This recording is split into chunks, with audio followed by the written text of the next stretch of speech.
The return to school after remote learning brought back the fear of violence in the classroom. We saw those fears realized when the student died after shooting at Mount Tabor High School in Winston-Salem. In the 2 months since, more weapons on campuses and lockdowns have many wondering what's being done to keep schools safe every day and during crisis. WFMY News 2's Grace Holland found out.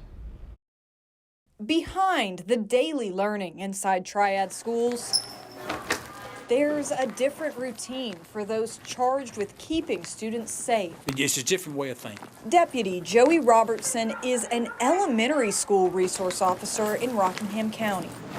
He's one of 2 elementary school SROs in the district, splitting his time at 3 of 6 elementary schools. Make sure the doors are locked. That's the easiest way that an intruder can come into the building through the doors. It's a role the sheriff's office only had for middle and high schools 10 years ago. That changed with the Sandy Hook school shooting, when a gunman entered an elementary school in Newtown, Connecticut in 2012, killing 20 first graders. It's like 2 things I keep in mind here. I gotta be accessible to the kids and to the faculty, and I gotta be seen. He says being a visible security presence among these younger students. No, you didn't ask me today. Also encourages them to trust law enforcement as they get older. You don't have to ask the kids what's going on. They will tell you.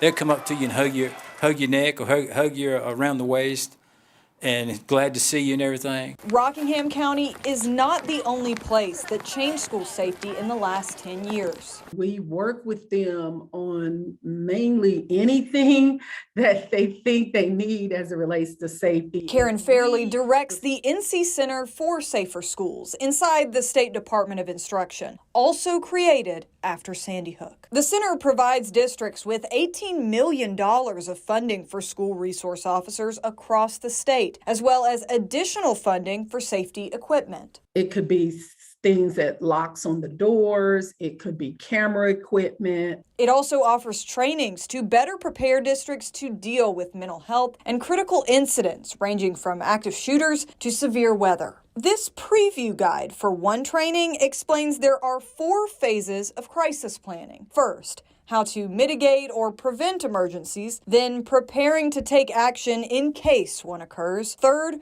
responding to protect life and property as an emergency happens. And last, recovering. Fairley says schools face a new safety challenge to those plans as students return to the classroom after a year learning from home due to the pandemic. Just getting back to the discipline of being in the classroom. And then there has to be, some apprehensions as it relates to just COVID in general.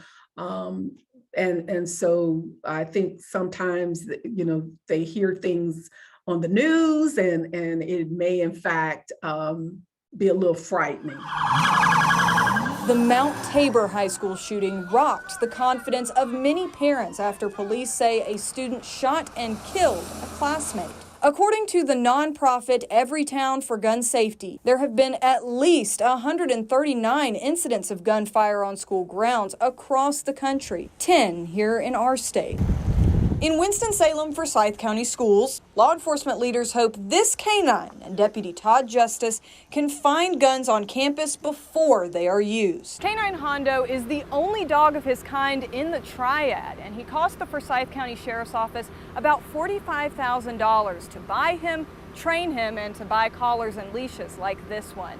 He and Deputy Justice split their time between 25 middle and high schools in the district. Our hopes is that if you never know when we're going to be on your campus, you're less likely to bring the firearm. The community is also a big part of that solution. 6 guns have been found on the district's campuses this school year, mainly from faculty and students reporting tips. Fairley says school resource officers like Deputies Robertson and Justice are a big piece of the prevention puzzle for school shootings. These precautionary measures is just to help in the event something happens that everybody's on the same page. Safety experts say another big piece is for parents to be informed, and they encourage them to know their school safety plans. Know that somebody's there trying to look after them and trying to protect them. and trying to keep them safe. Being safe at school also means some work at home. School resource officers say strong relationships between parents and their children can make students feel more comfortable speaking up when they have concerns.